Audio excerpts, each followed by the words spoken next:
वृद्धावस्था के कारण उसका रूप बिगड़ गया, बुद्धि कमजोर हो गई, शरीर रोगी हो गया, अग्नि मंद पड़ गई, पुरुषार्थ और भोजन दोनों कम हो गए, बस घोर चिंता। अब पता ही नहीं चल रहा, सोच निकल गई,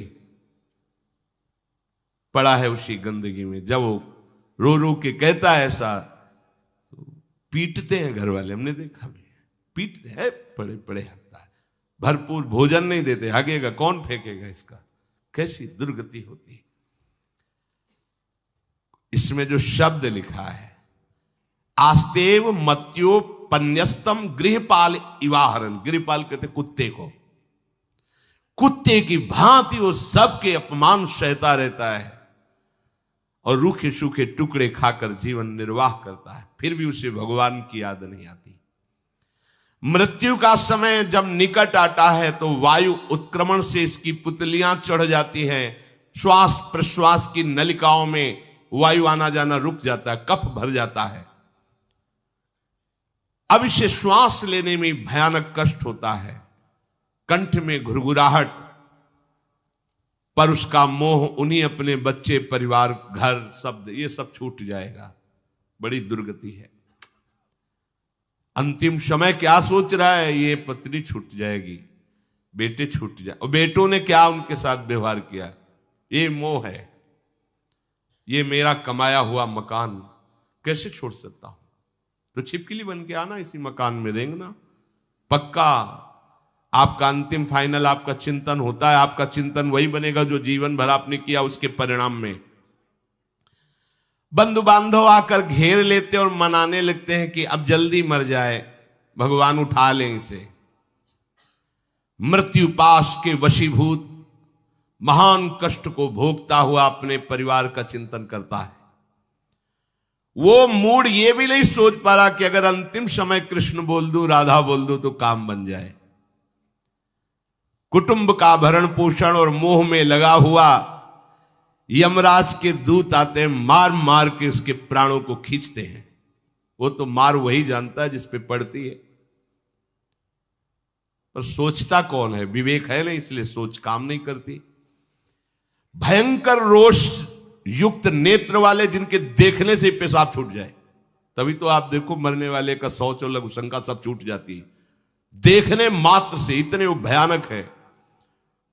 वो देखकर भय के कारण मलमूत्र त्याग कर देता है।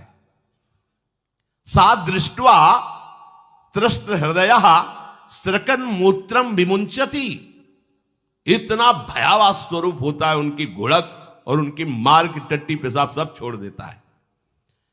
यमदूत उसे भयंकर यातना देते हुए प्राण खींचते हैं। अब ये तो वही जानता है जिसके खींचते हैं। बाहर वाले सब घेरे बैठे हैं, कोई एक बार भी नाम नहीं बोला। अगर एक बार बोल देता राधा तो भाग जाते यमदूत और वो बच जाता। पर यह सौभाग्य तो जिसने जीवन में धर्म किया है, कहीं ना कहीं भगवद आश्रय लिया, उसको ये मिलता है। जैसे कोई घोर अपराधी को सिपाही बांधकर ले जाते हैं, उसी प्रकार रस्सी में बांधकर बलात् उसको यमलोक की लंबी यात्रा कराती है। रास्ते में पिटाई, घुड़कियां, उसे प्यास लगती, पानी नहीं दिया जाता, तपती हुई भूमि पर चलाया जाता है। कुत्ते नोचते हैं, व्याकुल हो उठता है, भूख प्यास उसे बेचैन कर दी। पर यहां किसी की भूख नहीं मिटाई तो तुम्हें रास्ते में भोजन नहीं मिलेगा। यहां कभी किसी को पानी नहीं पिलाया तो एक बूंद पानी नहीं मिलेगा तुम्हें। ये कर्म भूमि है। दावानल जैसी दहकती हुई भूमि पर उसे चलाया जाता है। तप्त बालुका में मार्ग में जब एक पग भी आगे बढ़ने की सामर्थ्य नहीं होती, मूर्छा जाती है, मार मार के उसे चेतना में लाते हैं यमदूत, फिर घसीटते हैं। महान दुख में अंधेरे मार्ग से अत्यंत क्रूर यमदूत उसे यमपुरी को ले जाते हैं। कितना मार्ग? 99,000 योजन मृत्यु लोक से। यह ऐसे नहीं कि कोई गप लिखी हुई है, नहीं नहीं। अब जैसे तिहाड़ जेल है, अब जानते ही नहीं तो क्या जानोगे, कहां तिहाड़ जेल, जाओ देखो जाके।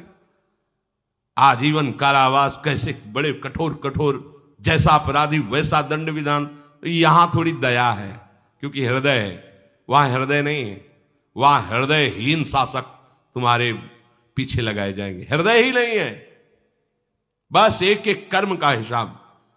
जो हमने पढ़ा था पहली बार तो होश उड़ गए थे। जो यहां दूसरे का मांस खाते हैं ना, कोल्हू में पेरे जाते हैं। कोल्हू जैसे गन्ना नहीं पेरा जाता, लगा दिया कोल्हू में पेरे जा रहे। मरना है नहीं, सोचो कितना कष्ट। फिर इसके बाद समसी से मांस नोच कर उसे खवाया जाता। होश में हो जाओ। 99,000 योजन का मृत्यु लोक से यमलोक का मार्ग है, लिखा हो 99,000 योजनानाम सहस्राणी नवतिम नवचाध्वनः त्रिभिर्मुहूर्तैर्द्वाभ्याम वा नीतः प्राप्नोति यातनः।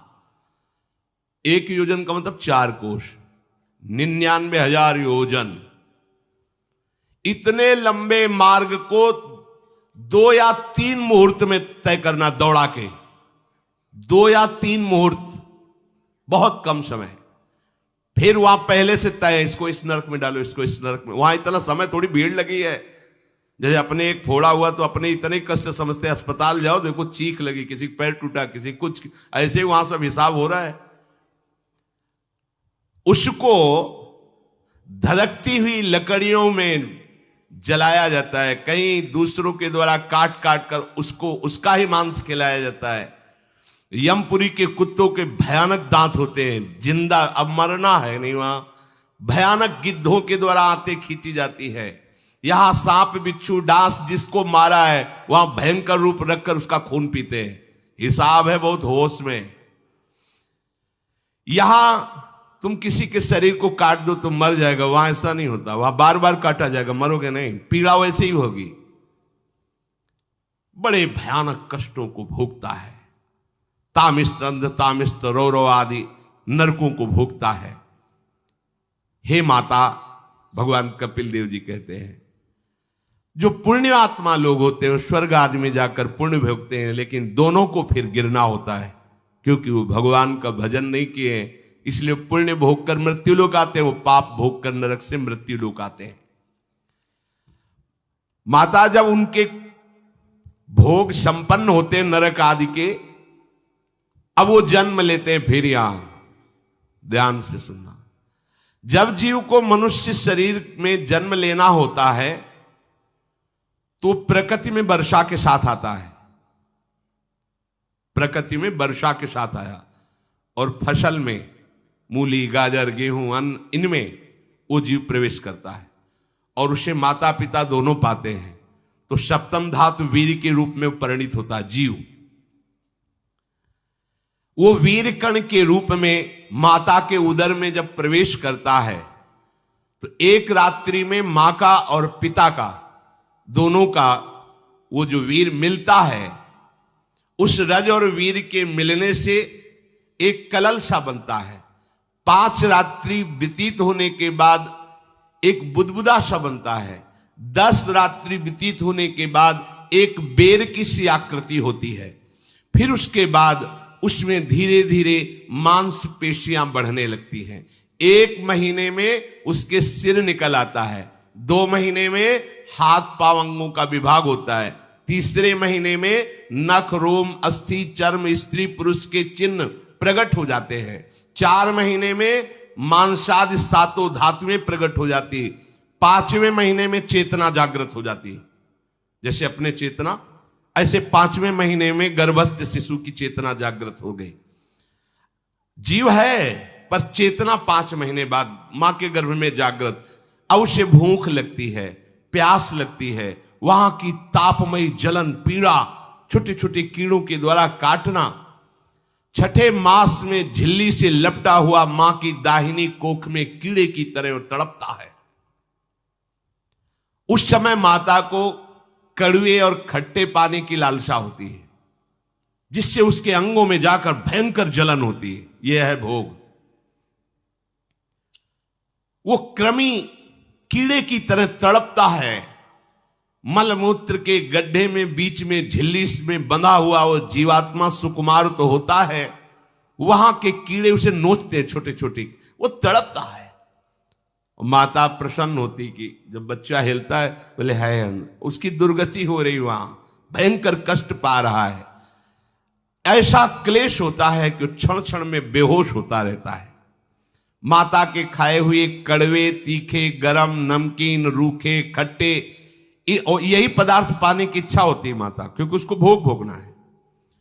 उसके कोमल शरीर में भयानक पीड़ा होती है जब माता ऐसे पदार्थ खाती है। गर्भाशय की झिल्ली में लिपटा हुआ, आंतों और मलमूत्र से घिरा हुआ सिर, पेट की और पीठ और गर्दन एक कुंडलाकार ऐसे कंकण जैसा, ऐसी आकृति गर्भस्थ शिशु की होती है। पिंजड़े में बंद पक्षी के समान पराधीन, ना तो वो हिल डुल सकता है ना बोल सकता है, बड़ा असमर्थ दुख को भोग रहा है, चेतना पूरी है। इसी समय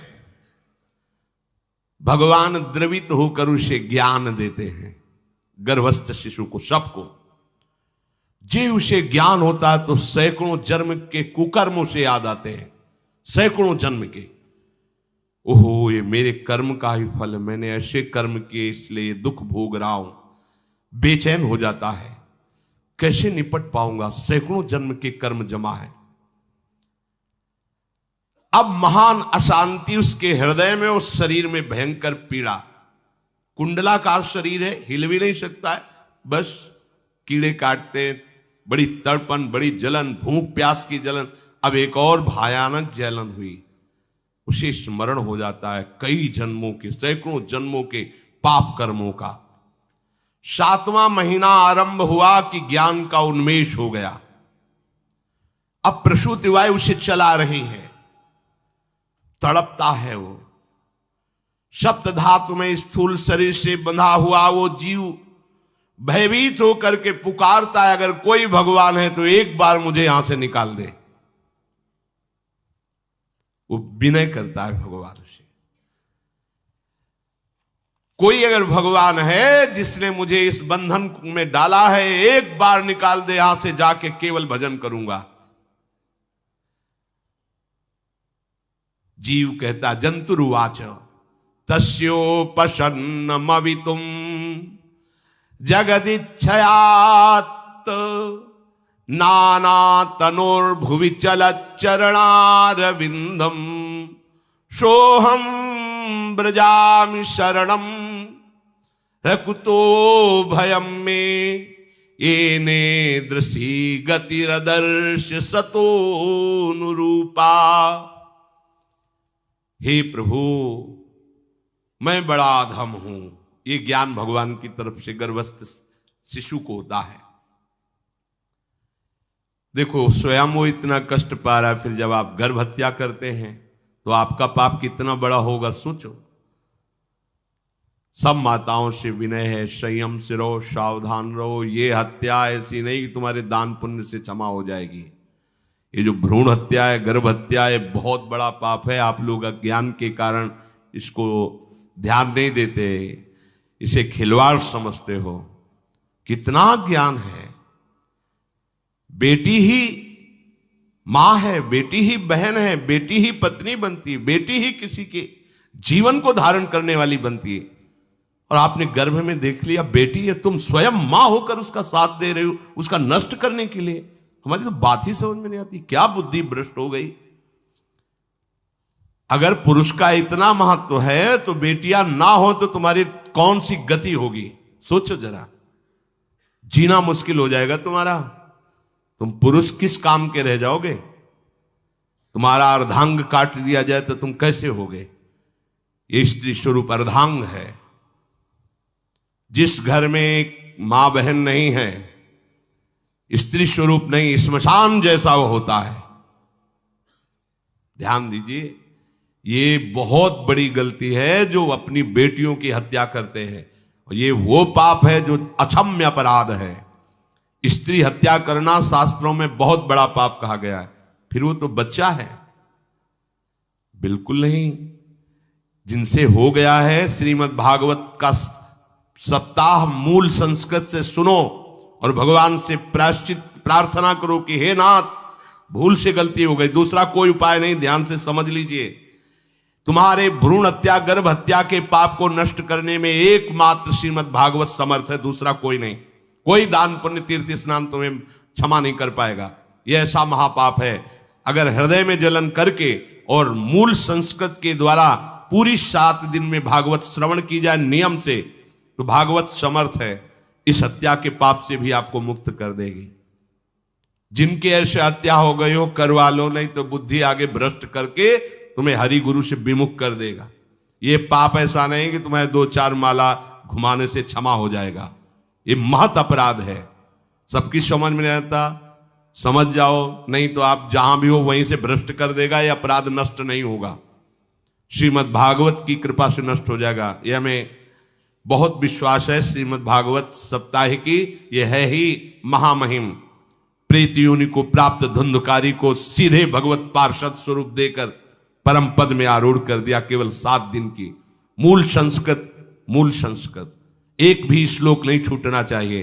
अगर सप्ताहिकी का पारायण हो तो इस भ्रूण हत्या, गर्भ हत्या से भी निवृत्ति मिल जाए। अब वो जीव भगवान को पुकारता है, मैं बड़ा नीच अधम हूं।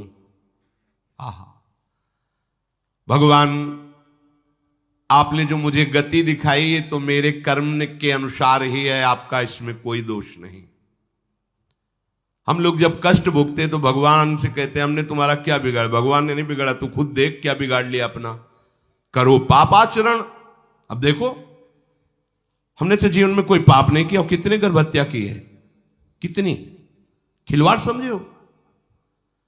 ये बिल्कुल भयावह चीज है, आप लोगों को नहीं। हम बार बार इसीलिए कह रहे कि भयावह वस्तु है, तुम्हें बहुत ऊंचाई से घसीट के भ्रष्ट कर देगी। बहुत होश में हो, भूल के कभी ऐसा न करना जहां तक हमारी आवाज पहुंचे, जहां तक सुनाई दे। गर्भ हत्या मत करना, संयम से रहो। इस तरह का व्यवहार मत करो कि तुम्हारा मनुष्य जन्म ही व्यर्थ चला जाए। इसमें तीनों को बराबर दंड मिलेगा। गर्भ हत्या कराने वाला, गर्भ हत्या की प्रेरणा देने वाला और गर्भ हत्या में सहयोग देने वाला, जो औषधि डॉक्टर या जो भी, तीनों को दुर्गति होगी। माता, पिता, प्रेरक और कर्ता। ऐसा नहीं कि आप डॉक्टर हो तो आपको गर्भ हत्या करने का अधिकार नहीं। आप डॉक्टर हो दूसरे के शरीर को स्वस्थ करके निरोग करने के लिए, हत्या करने के लिए नहीं। कोई भी हमारा संविधान ऐसा आदेश नहीं करता कि आप गर्भ हत्या कर दो। ना भागवतिक और ना भारतीय संविधान ऐसा संविधान आदेश नहीं करता। अब वो जीव कह रहा है कि प्रभु मेरे योग्य ही है, आपने जो मुझे दंड दिया है। मैंने सुना है कि आपकी शरण में जो आता है आप उसकी रक्षा कर लेते हैं। आपकी जो शरण में हो जाता है वो इस भूमि पर, भारत भूमि पर, विश्व पर निर्भय विचरण करता है। कोई उसे भय नहीं प्रदान कर सकता। प्रभु, मैं इस माता के उदर में माया का रहस्य न जानने के कारण ऐसे कर्म किए कि मैं आ गया हूं। बहुत दुख पा रहा हूं। हे निर्विकार अखंड बोध स्वरूप परमात्मा, मैं बार बार नमस्कार करता हूं। प्रभु, मेरे ऊपर कृपा कर दो। एक बार इस गर्भ से निकाल दो। मैं यहां से बाहर जाकर आपका निरंतर भजन करूंगा। ये वादा करके आए हम प्रभु से सब। प्रभु ने करुणा करके हमें चांस दिया है मनुष्य शरीर।